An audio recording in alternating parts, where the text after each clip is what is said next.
బిడ్డతో ఏం బాధ లేదు, ఇద్దరు కొడుకులతో లేదు.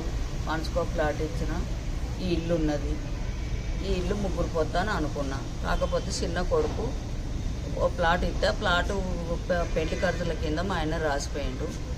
నాకు పెళ్లి ఖర్చుల కిందనే రాసిపోయిండు కాదు కాబట్టి నాకు ఒక ప్లాట్ కావాలంటాడు చిన్న కొడుకు కావాలంటాడు. చిన్న కొడలు నన్ను ఎప్పుడు ఇస్తావు, ఏం చేస్తావు, ఎట్లా ఇస్తావు అని ఊరికే హింస పెట్టుకుంటూ కొడతాను.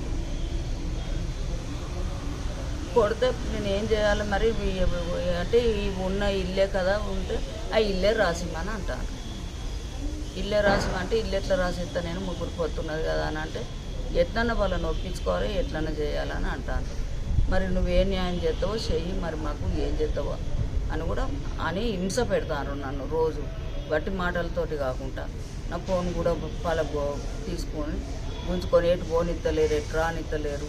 ఇంట్లోనే వీళ్ళు కడపతో ఆడతలేరు.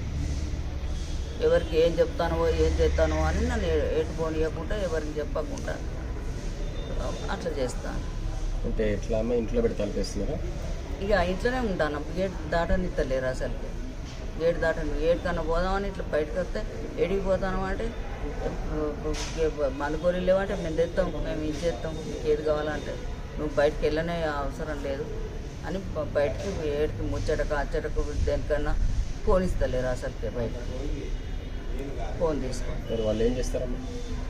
ఇక ఆయన ఏంటో పెట్రోలియం సైంటిస్ట్ అట, 6 నెలలు చేస్తే పోయిండు పనికి పోతా అంటూ.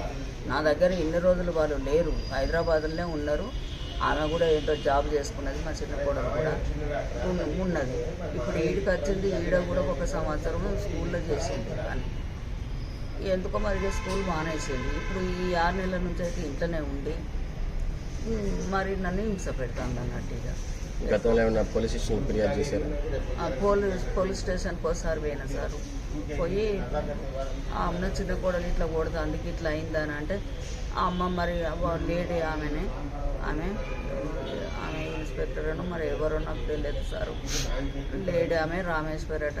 ఆమె ఏమన్నదంటే అమ్మ నీ కొడుకు మంచోడ, నీ ఫోన్ ఇస్తాడు పోయి ఇంటికి, మరి నువ్వు వాళ్ళ పిల్లకి బంగారం పెట్టలేదట, మా అద్దెళ్ళకి బంగారం ఇచ్చినావట 6 తులాల దానిక.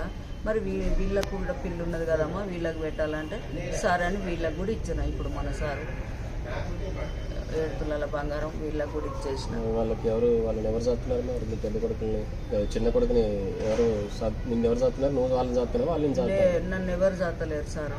నా భర్త పింఛన్ వస్తుంది, నాకు నేనే బతుకుతాను. ఇంకా అవసరం అయితే అందరికి ఇట్లా నేనే 5వ 10వ చేసుకుంటూ వస్తాను. ఇప్పుడు మరి ఏమంటున్నారు? మరి ఇప్పుడు ఎన్ని రోజులుగా మిమ్మల్ని ఇబ్బంది పెడుతున్నారు? ఇప్పుడు 5-6 నెలల నుంచి అయితే ఇక ఆమె ఇట్లా మరీ ఇక ఇబ్బంది పెడతాను. నిన్ను ఇబ్బంది పెట్టిన వాళ్ళ పేరు ఏంటమ్మా? కీర్తన గాజుల విజయ్ అనేటైనా ఎవరు? చిన్న కొడుకు చిన్న కోడలు. కొడుకు ఎన్నడూ కొట్టలేదు, ఏం చేయలేదు. కానీ ఆమె ఆయన ఇంటున్నప్పుడు ఆమె కొట్టచ్చినా కూడా అడ్డం వస్తాడు. ఆయన అడ్డం వస్తాడు. మళ్ళీ ఇబ్బంది పెడుతున్నారు మీ కోడలే కొడతాను బాగా. ఎంత ఎట్లా పడితే అట్లా బండ బూతులు కూడా తిట్టుకుంటూ కొడతాను. దయచేసి అధికారులు నా సమస్యను పరిష్కరించి కోరుకుంటానట. అయ్యా నా సమస్యను సాల్వ్ చేయాలని కోరుకుంటాను. ఇక మీ దయ.